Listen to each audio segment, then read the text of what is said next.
Hi, I'm Matt Kaiser. Most of my videos are for people who do lots of theater. This one's for people who are less familiar with it. Out here in the audience, the architects had to follow a lot of rules.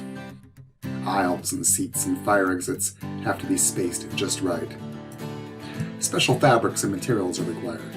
Large public spaces are heavily regulated. If it is near you or above you, there's a rule intended to make it safe. We don't want the audience thinking much about this stuff. We just want them enjoying the show.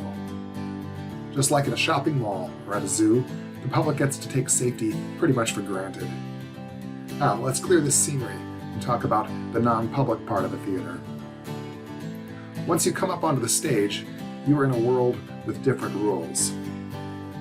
You are no longer in a public space. This area is comparable to an industrial space. Let's start over here at the fly rail. A lot of theaters have these.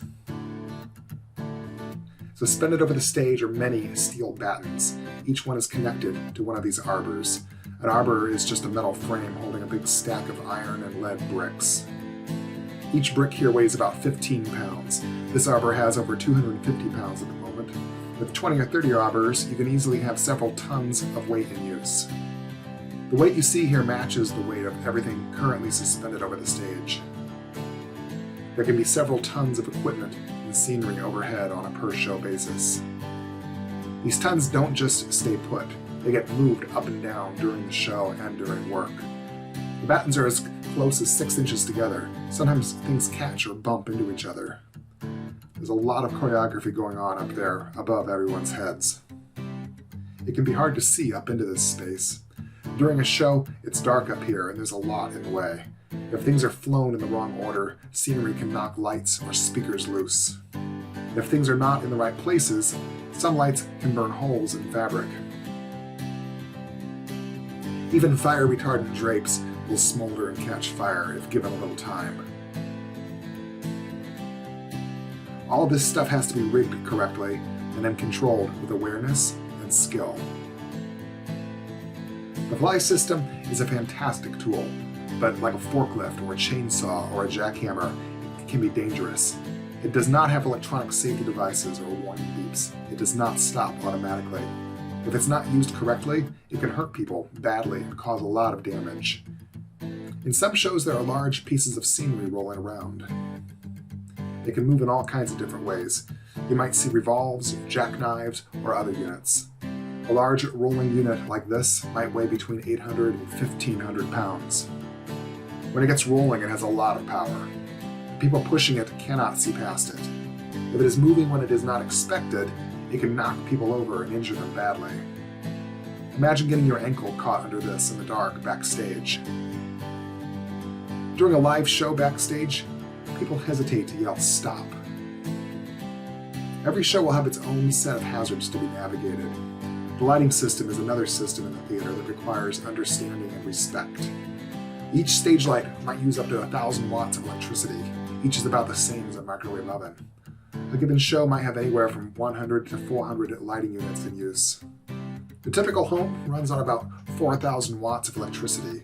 During a show, a theater might use up to 500,000 watts for the lighting. For 2 or 3 hours, this is the same electrical load as a small neighborhood. For most shows, these lights are all taken down and put back up in new arrangements. There are protocols for cabling every light to its own unique power source. Every light must be hung correctly and safely. Every light has its own data in the computer. It is imperative that the crew understand all of the systems and their potential dangers. Bad things do sometimes happen during live performances. Everything can go from joy to tragedy in an instant.